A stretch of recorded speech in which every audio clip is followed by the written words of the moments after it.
ગુજરાતમાં 16 ઓગસ્ટથી માછીમારીની નવી સિઝનનો પ્રારંભ થવા જઈ રહ્યો છે। અમરેલીના જાફરાબાદ બંદર ખાતે પણ માછીમારો દરિયો ખેડવા માટે સજ્જ બન્યા છે। બંદર ઉપર અંદાજે 750 જેટલી નાની મોટી ફિશિંગ બોટોને દરિયામાં ઉતારવાની તૈયારીઓ આખરી તબક્કામાં પહોંચી છે। માછીમારીની નવી સિઝન શરૂ થતાં જાફરાબાદના સાગર ખેડૂતો ફરી દરિયો ખેડવા નીકળશે। 15 ઓગસ્ટની મધરાતથી માછીમારો માટે ઓનલાઈન ટોકન પોર્ટલ ખોલવામાં આવશે। જાફરાબાદ બંદર ખાતે આશરે 750 નાની મોટી ફિશિંગ બોટો દરિયામાં જવા માટે તૈયાર કરવામાં આવી છે। મહાકાય ક્રેનની મદદથી બોટોને દરિયામાં ઉતારવાની કામગીરી પણ આખરી તબક્કામાં ચાલી રહી છે। નવી સિઝનને લઈને જાફરાબાદના માછીમારોમાં ઉત્સાહ જોવા મળી રહ્યો છે। આજથી 15 ઓગસ્ટથી કાલે અમને દરિયામાં જવાની છૂટી મળશે।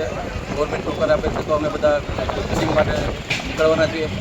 લગભગ જાફરાબાદની 20,000 માણસોની રોજીરોટી આમાં છે અને દરિયાદેવને પ્રાર્થના કરીએ કે આવતી સિઝન બધા ફિશરમેનની સારામાં સારી સિઝન જાય એવી ભગવાન પાસે દરિયાદેવને અમે પ્રાર્થના કરીએ છીએ। અને અમે હમણાં ગાંધીનગર ગયેલા ત્યારે અમારા એમએલએ સાહેબ અમારી સાથે હતા અને એવે અમને એવું કીધું અધિકારી સાહેબે કે 2 જેટલી તમારી મંજૂર થઈ ગઈ છે, લગભગ આવતા વર્ષ સુધીમાં તમારો પ્રશ્ન નિકાલ ખેતી માટેનો થઈ જશે એવી અમને બાંહેધરી આપેલી। મહેશ બારૈયા, દ્રષ્ટિકોણ ન્યૂઝ, અમરેલી।